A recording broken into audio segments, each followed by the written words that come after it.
Вот как же нам все-таки повезло жить в эпоху, когда в тяжах все настолько непредсказуемо, да? Еще 2 года назад никто не мог подумать о том, что привычный покой в самом элитном боксерском дивизионе нарушат круглый мексиканец и мелкий для этого веса украинец. И если с мексиканцем уже успели разобраться, то с украинцем одному из столпов тяжелого веса только предстоит столкнуться.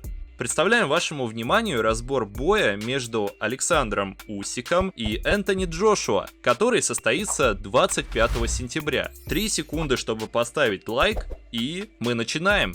Для начала немного представим вам AJ. Если выделять одну особенность у каждого из списка Фьюри, Уайлдер, Джошуа, то Тайсону мы припишем непредсказуемость, Деонтею невероятный по силе удар, а Джошуа бойцовский интеллект. Именно благодаря своему IQ Энтони разбирается с оппозицией. Он идеально готов под каждого из своих соперников, а команда британца до мелочей продумывает его геймплан. И британцу поддавался любой, от мешковатого Дениса Бахтова до Владимира Кличко, который пусть и находился на закате карьеры, но был полностью уничтожен молодым чемпионом. При этом по части бойцовских навыков у Энтони нельзя выделить какой-то выдающийся аспект.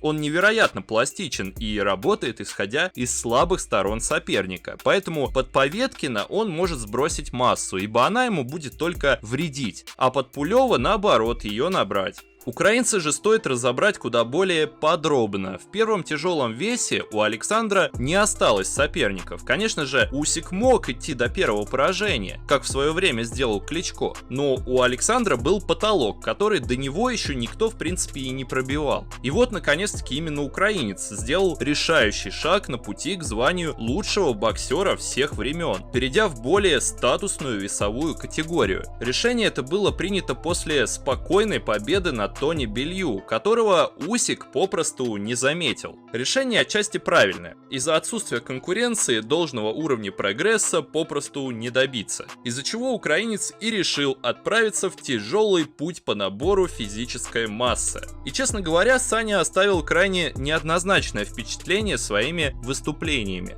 Первым его оппонентом в тяжелом дивизионе стал Час Уизерспун, боец около топовый, но не примечательный. Находясь в рамках своего дивизиона, Усику хватило бы и 3 раундов на досрочную остановку поединка. С джентльменом в ринге же Усик провел все 7 и выиграл только после отказа от боя угла Уизерспуна. Специалисты списали посредственное выступление на проблемы с набором массы. Но следующая схватка украинца подтвердила, что проблема-то была и не в этом. Усик сошелся с Дериком Чисорой. Для тех, кто не знает, Чисора — это тип бойца, которому все равно, что ты там придумал. Это локомотив, который будет переть на тебя до тех пор, пока не устанет. В зависимости от твоей работы это может произойти как в 4-м раунде, так и в 8-м. И там уже пеняй на себя. Британец в схватке абсолютно не удивил. Он не боялся Усика, а Усик в свою очередь очень долго пытался подстроиться под соперника. К счастью, удалось.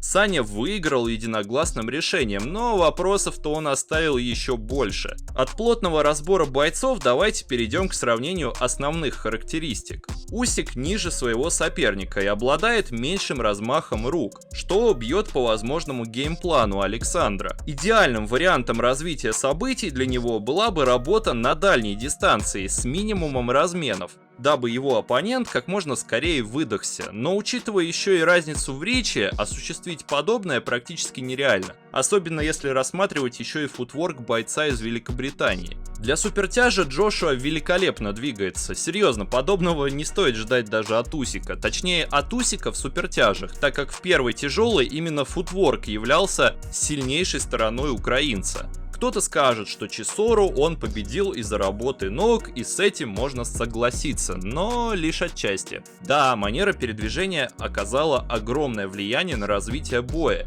но против него выходил далеко не самый выносливый боец, поэтому Усику необходимо было просто перетерпеть. Это, пусть и весьма опасной для себя манере, он и сделал. По футворку, конечно, бил размер ринга, в битве с AJ он будет больше.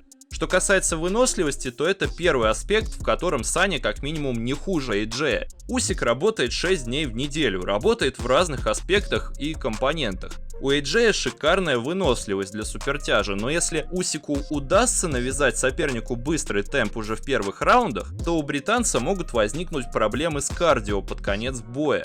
Сане же подобное не грозит, как бы нас ни пугали слова из его лагеря об огромной работе над массой. По части силы удара Усик проигрывает вдрызг. Его силы едва хватило на джентльмена и совсем не хватило для Чисоры. Да, по карьере действительно топовых соперников Саня редко проходил досрочно и в большинстве подобных схваток выигрывал лишь по очкам. Но вспомните бой с Руизом, где AJ несколько раз улетал в нокдаун. Один сильный удар в сторону британца может полностью похоронить шансы Джошуа на победу. И про это тренировочный лагерь бойца не забывает. Они плодотворно работают над ударом и набором массы. Фух, рассказали вроде бы обо всем. Ну а теперь к самому сладкому. Прогноз.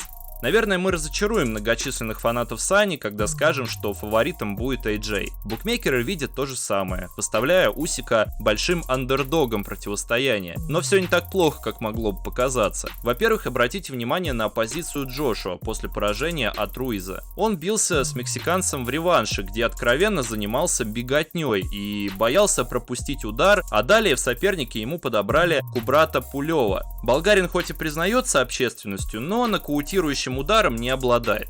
Вполне возможно, что Джошуа попросту боится пропустить. Под это и заточен тренировочный лагерь украинца. Боец хочет добиться нокаутирующей мощи. Во-вторых, подобный коэффициент выставляют из-за двух вещей. У Усика был громадный годовой простой, а в крайней битве с Чисорой он показал себя не так, как должен показывать боец топ-уровня. Букмекеры и отталкиваются от негативного опыта крайнего поединка в исполнении украинца, выставляя подобный коэффициент. Но Александр начал тренироваться почти сразу после победы. В лагере он прорабатывал те негативные моменты, которые стоило устранить по итогам боя с Чисорой. И, судя по словам чемпиона, подготовка пошла ему на пользу. Мы же не видим столь явного превосходства британца над украинским бойцом. Да, он является фаворитом, но букмекеры явно завысили его шансы на победу.